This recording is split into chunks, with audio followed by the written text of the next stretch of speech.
You know that feeling when you sit down at your desk to tackle a really, really important project? Like, you've got your coffee made just the way you like it? Oh yeah, the perfect setup. Right. You've cleared your morning schedule, and you're totally ready to get to work. But right as you open that blank document, you feel this little urge. You just need to check your email real quick. Just for a second. Exactly.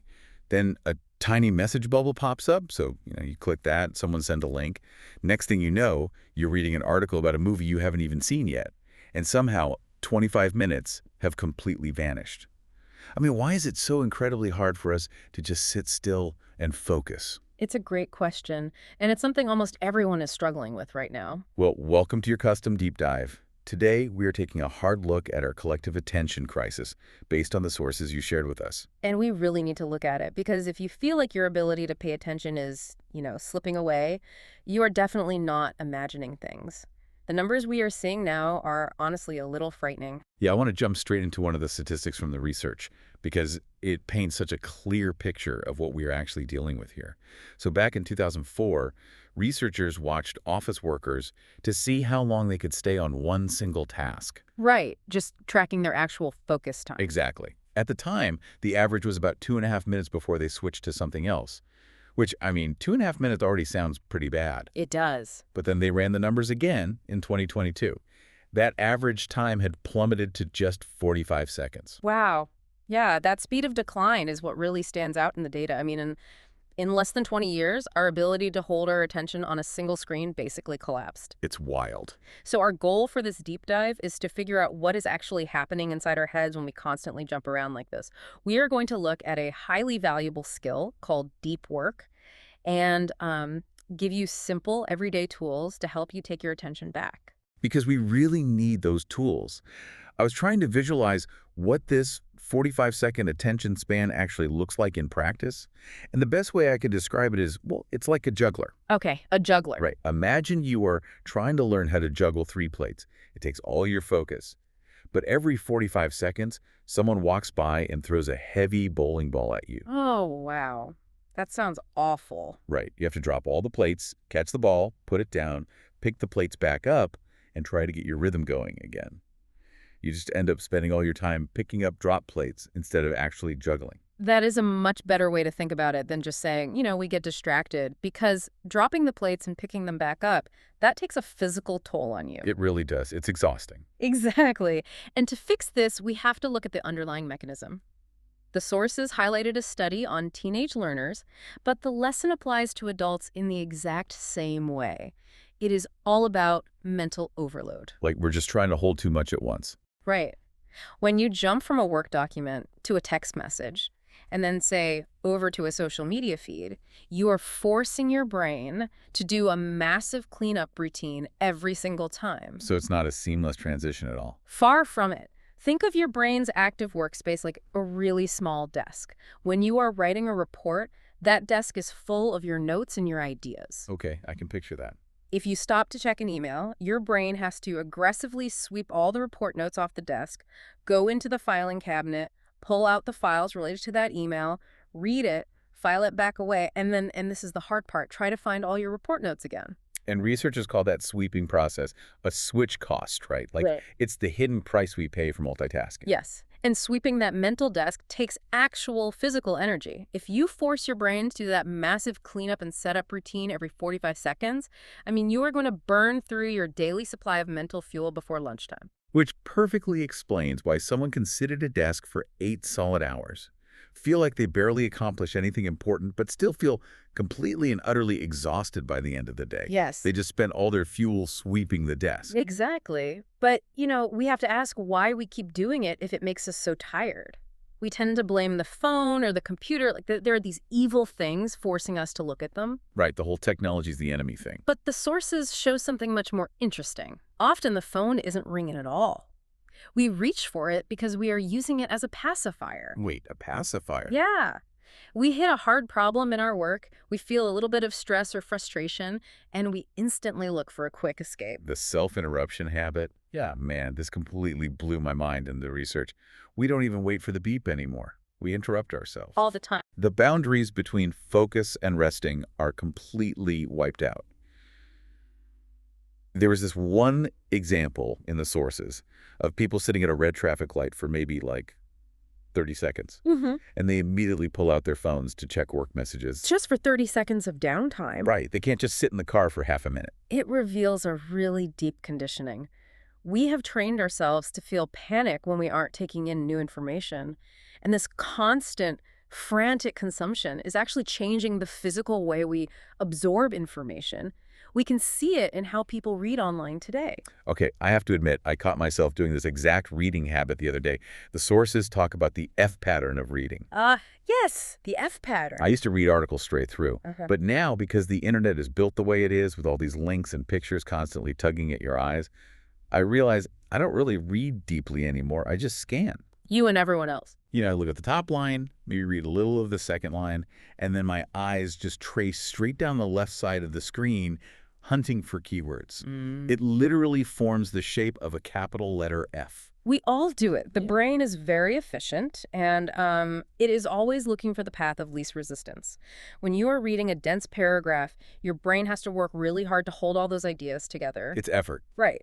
But if it knows there's a shiny keyword or an exciting link just a few lines down, it skips the hard work and goes straight for the quick reward.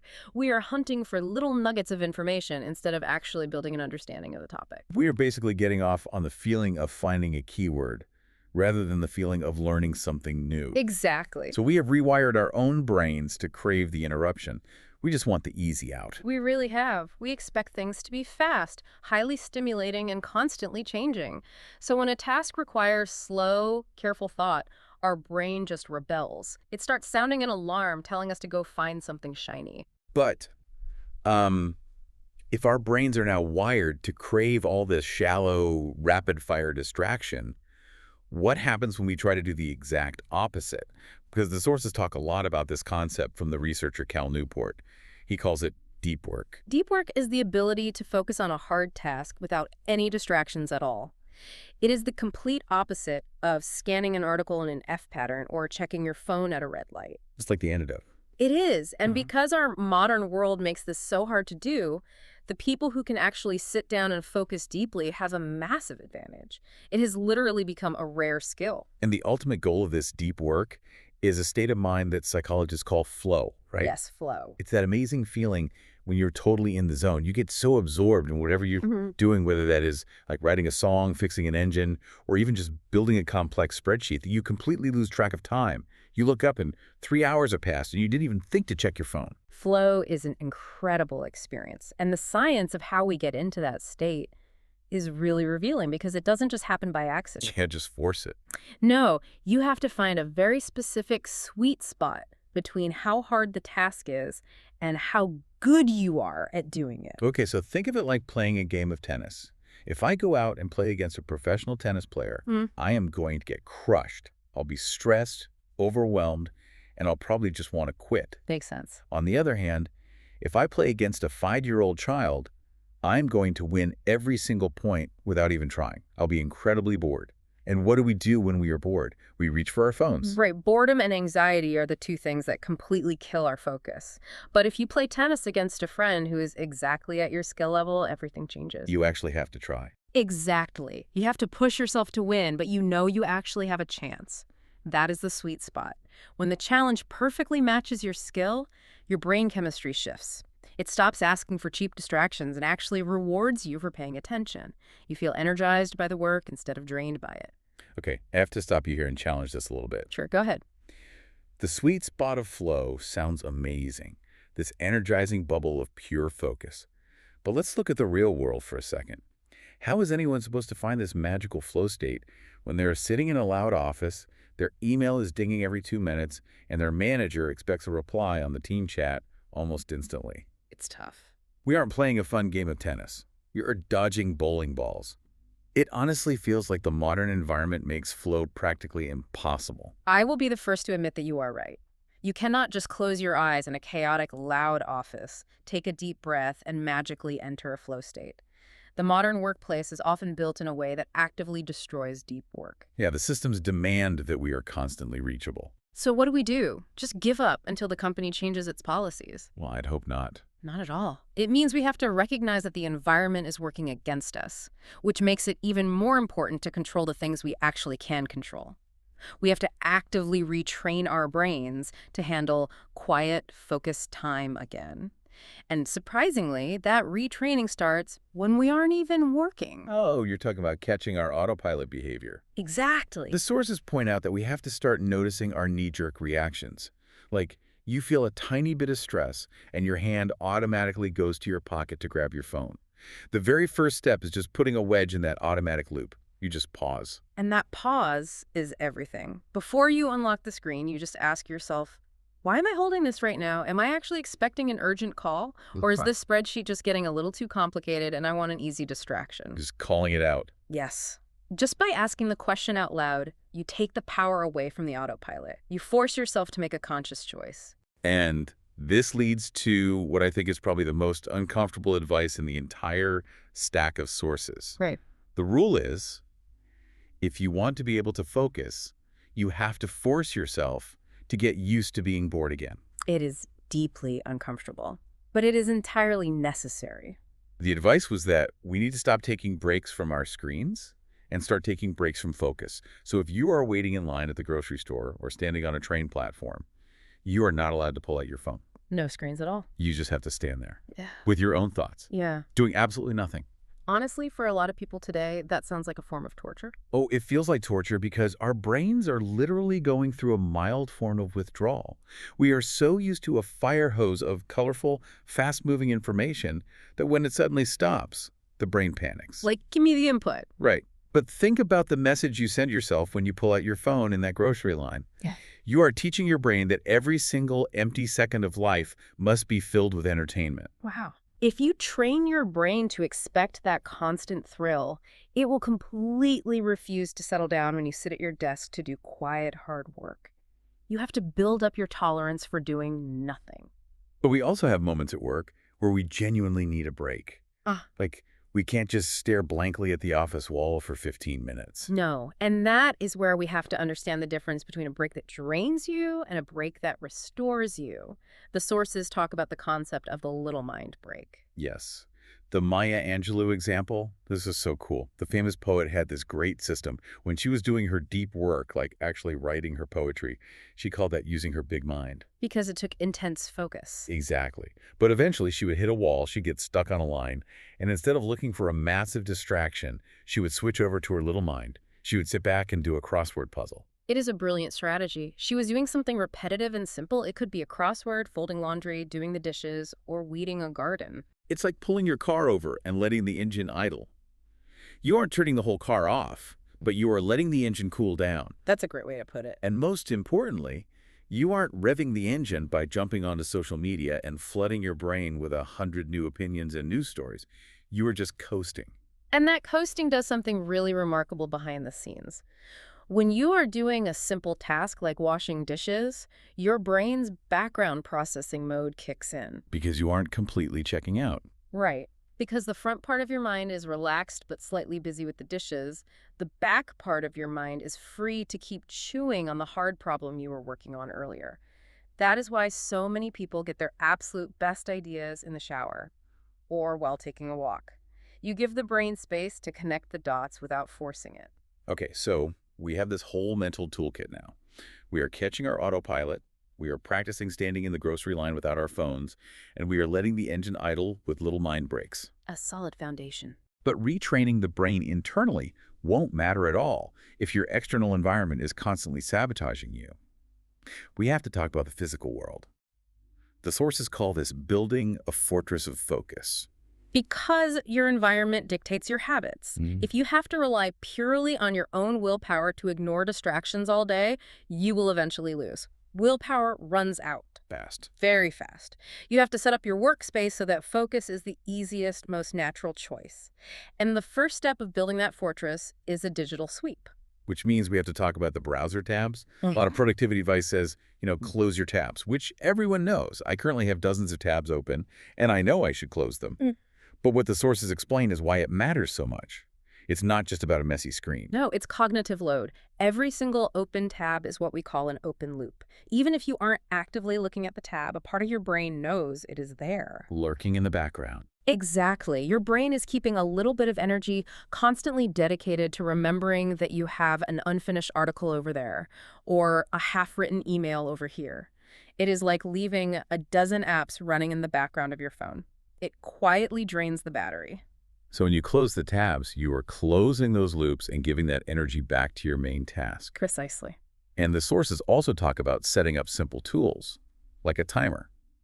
The Pomodoro method is famous for this, working for 25 minutes and then resting. Again, everyone has heard of it. But it works because it creates a boundary. You tell your brain, you only have to focus for this short window, and then you can have a break. It makes the hard work feel manageable. Boundaries are the entire foundation of the fortress, and we have to set a boundary with the biggest distraction of all, the phone. Even if it is sitting face down on the desk, your brain knows it is there. One of the most effective, simple tips from the research is to change how the phone looks. Put it in grayscale mode. Going into the settings and turning the screen completely black and white. No color at all. It sounds minor, but it completely changes how you interact with the device. Our phones are designed to look like slot machines. Bright red notification bubble. Right. The vivid colors of the icons, they are specifically chosen to trigger the reward center in your brain. When you turn off the color, the phone instantly becomes a very boring, basic tool. The urge to pick it up and scroll just vanishes because the visual candy is gone. That is such a powerful way to break the spell. Just make the slot machine boring. Exactly. But the phone isn't the only problem. We also have to set boundaries on our actual work. The sources divide our tasks into deep work and shallow work. Shallow work is the stuff that feels like we're being productive, but we really aren't. It's moving emails around, answering quick messages, filling out basic forms. It is the busy work. And the trap of shallow work is that it can easily expand to fill your entire day. If you keep your email inbox open on a second monitor and you answer every message the second it arrives, you are letting everyone else dictate your schedule. You're playing their game, not yours. Right. You will never find the uninterrupted time you need to do the hard, valuable, deep work. So you have to put the shallow work in a box. You schedule specific limited times for it. You decide to check your messages at 10 in the morning and maybe again at 3 in the afternoon. You handle it all at once, and then you close the program. You build a wall around it. And finally, you have to look at the physical desk you are sitting at. Visual clutter around your desk creates mental clutter in your head. But earlier we talked about how hard it is in an open office, or if you work from home and share a space with your family. I mean, you can't always just magically move your desk to a quiet room. No, you can't always control the space, but you can send physical signals to the people around you. If you put on a pair of big headphones, even if you're not playing any music at all, you are sending a clear visual message to the room that you are busy. Like a physical do not disturb sign. Exactly. You can even hang a literal do not disturb sign on the back of your chair. You can change your status on the company chat to say, doing deep work, we'll check messages at 2 p.m. You have to fiercely defend your time because nobody else is going to defend it for you. I want you, the listener, to stop and picture your own daily workspace right now. Just look around it in your mind. Is it a fortress of focus? Have you closed the loops and set up your boundaries? Or is it an open plaza, inviting every person, every notification, and every random thought to come in and interrupt you whenever they want? It is a question we all need to answer honestly, because the ultimate goal of talking about all of this isn't just to make you a more efficient worker bee. It's not about grinding harder or squeezing more hours out of the day. Right. The end goal is what the sources call digital well-being. Digital well-being means we stop letting our tools push us around. We don't want to live our lives just playing defense, trying to avoid being addicted to our screens. We want to use these incredible technologies purposefully. On our own terms. Yes. When you finally learn how to protect your attention and do deep work, something amazing happens. You get your important work done faster and better. But more importantly, when you are finished, you are actually finished. Your free time feels genuinely restful because you aren't carrying around the anxiety of 100 unfinished, half-focused tasks. You get your time back. You stop feeling like you're constantly dropping the juggling plates. Thank you for joining us on this custom deep dive. We hope you feel ready to catch those autopilot moments, embrace a little bit of boredom, and build a workspace that lets you truly focus. But before we go, I want to leave you with one final thought to roll around in your mind. We spend so much energy trying to build defenses against our own devices. But think about this. The apps and the phones we use were intentionally built by brilliant engineers to capture and hold our attention. They're designed to distract us. Right. So what happens when consumers finally get tired of playing defense? What happens when we start demanding technology that is specifically designed to protect our attention rather than steal it? Will the ability to work without interruption become a luxury that only a few people can afford? Or are we on the edge of a revolution in how future technology is built? It is definitely something to think about the next time you find yourself standing in a line, feeling that sudden urge to reach into your pocket. Until next time.